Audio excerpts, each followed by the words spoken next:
Good afternoon and Jai Hind everyone. Today I am going to start the third chapter of your business studies, that is private, public and global enterprise. Very interesting chapter it is. So let us start with this chapter. So first, in your NCERT book, one case study is given in a box. The case study of Anita is given. First we read about this case study. Anita, a student of class 11, was going through some newspaper. The headlines started at her face, like government plans to disinvest its shares in a few companies. This is the headline of newspaper. The next day, there was another news item on one public sector company incurring heavy losses and the proposal for closing the same. In contrast to this, she read another item on how some of the companies under the private sector were doing so well. She was actually curious to know what these terms like public sector, disinvestment, privatization means. She realized that in certain areas there was only government which operate, like in railway department only government operate, and in some areas both privately owned and the government run businesses were operating. For example, in the heavy industries like SAIL, BHEL, TISCO, Reliance, Birla, all were there. And in the telecom sector, if we see, companies like Tata, Reliance, Airtel operates, and in airlines like Sahara, Jet have recently gained entry.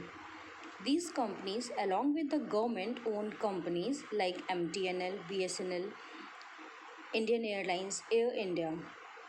She then started wondering where from companies like Coca Cola, Pepsi, Hyundai came. Were they always here or did they operate somewhere else?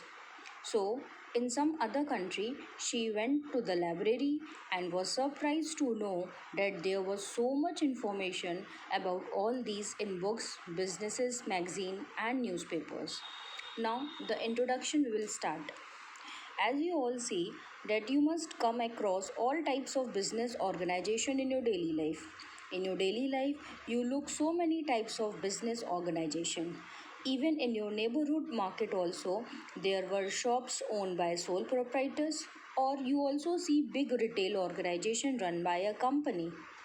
Then there are people providing you services also, like legal services, medical services, being owned by more than one person, that is partnership form. So some people they are providing services in the form of partnership. These are all privately owned organizations. Similarly, there are other offices or place of businesses which may be owned by the government. So somewhere if we go, we find that that department is particularly controlled and governed by the government. For example, railway, it is an organization which is wholly owned and managed by the government. Like post office department, in your locality it is owned by the Post and Telegraph Department, Government of India. Though we know that our dependence on these types of postal services reduce because so many courier services, privately owned courier services, they are operating in bigger towns. They are providing their services. Then there are some business which operate in more than one country. They are known as global enterprises or multinational companies like Nestle, like Pepsi. These are multinational companies which are operating worldwide. And in the chapter of globalization in class 10, you have read in the last year that what do you mean by multinational companies. Therefore, you may have observed that all types of organization like private, public, global enterprise, they are doing business in the country, whether they are public, private or global. In this chapter, we shall be studying how the economy is divided into two sectors. We know that Indian economy is divided into two sectors, public and private. That is why our economy is also known as mixed economy, because both public and private sector coexist. The different types of public enterprises and their functions and roles we will discuss one by one. So, private sector and public sector. There are all kinds of business organization, whether it is a small or large. On the basis of size, it may be small, it may be large. On the basis of the nature, it may be industrial form of business or it may be trading business. Now, on the basis of ownership, if we see, so on the basis of ownership, business is categorized into public and private. That is, private business and government owned business. So, privately owned or governmentally owned existing in our country. These organizations affect our daily economic life and therefore became the part of Indian economy. Since Indian economy, we know it consists of both public and private sector owned business enterprises. Some business enterprises are owned by public sector, means by the government, and some business enterprises they are owned by the private individuals. It is known as mixed economy therefore. The government of India has operated for a mixed economy where both private and government enterprises they coexist and they are allowed to operate. The economy therefore may be classified into two sectors, namely private and public. Now in the next two paragraphs, we will read about the meaning of private and public sector. This also you have read in class 10th in sectors of Indian economy, that is classification of sectors on the basis of ownership. So you all know the definition also. The private sector consists of business owned by individual or a group of individuals. As you have learned in the previous chapter, the various forms of organizations are sole proprietorship, partnership, joint into family business, cooperative business, and company. These are all types of private sector enterprises. Private sectors are those sectors in which the business is owned, controlled, and managed by the private individual or a group of individual, and some types we have already read in the second chapter, types of private sector like sole proprietor, it is a private sector, partnership, joint Hindu family business, cooperative society, and company. These all are the types of private sector enterprise. And the public sector or public enterprise consists of various organizations which is owned and managed by the government either wholly or partially. These organizations may either be partially or wholly owned by the either by the central government or by the state government. And you all know the central and state government. You have already read in class 8th, 9th, 10th in civics chapter. What do you mean by central and state government? They may also be a part of the ministry, or means these enterprises may also be public enterprises I am talking about. Public enterprises may also be a part of the ministry or come into existence by the special act of the parliament. This we will study later on, that statutory corporation is one of the public sector enterprise which come into existence by the special act of parliament. The government through these enterprises they participate in the economic activities of the country. So the government in its industrial policy resolution from time to time defines the area of activities in which the private sector and the public sector are allowed to operate. Means the industrial policy resolution of 1948 and 1956 focused on the role of public sector. Means when these policy were in India, they basically focus more on public sector in order to achieve rapid means fast industrialization for the growth of the economy. So they think that the public sector role will be more. A number of industries they were exclusively reserved for the public sector, means private sector will not allow to entry of private sector was restricted through licensing, means if they have a license then only they can operate.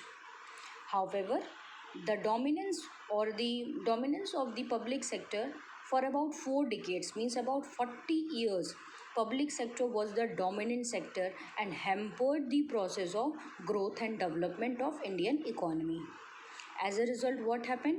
India decided for the comprehensive reform. Reform means change of the economy in the year of 1991. So, in the year of 1991, new economic policy, or you can say industrial policy, also came, and the government opted for disinvestment policy.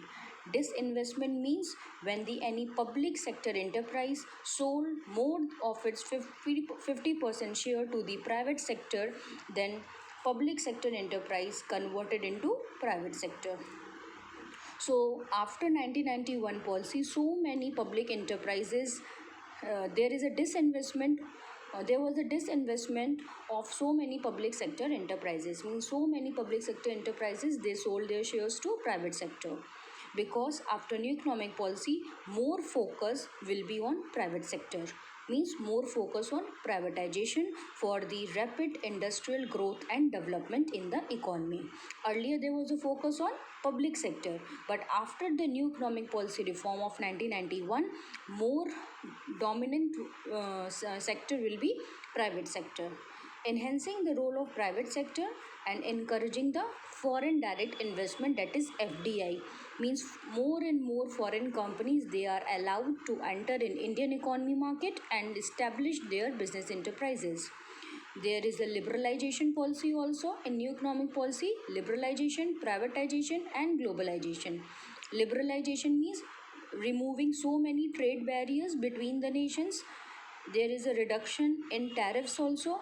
More and more foreign companies, they are allowed to enter in the Indian market and conduct their businesses. In liberalization, in privatization, so many public sector enterprises, they sell their shares to the private sector. And then globalization, in globalization there is an integration of the world economy, means foreign direct investment is increased.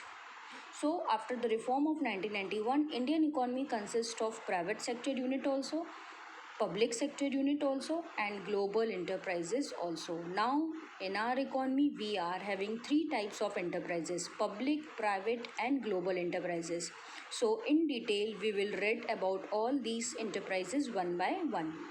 So there are basically three types of public sector: departmental undertaking, statutory corporation, and government company.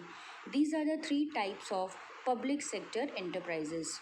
And in detail we will study about their features, merits, and demerits in our next class. So this is all about the introduction of private, public, and global enterprises. I hope you understand the meaning of private, public, and global enterprises, how it came. Means earlier there was a public sector dominant, and why there was a increase in privatization in the year of 1991, and how the global enterprises also came in India after the liberalization and globalization policy of government. So this is all about today's class. A brief introduction I have given with the help of case study of Anita also. Like this, you yourself read the text of introduction in your NCERT book, and in the next class I will start the next new topic of this chapter. Till then, keep learning. Thank you and Jai Hind everyone. Take care.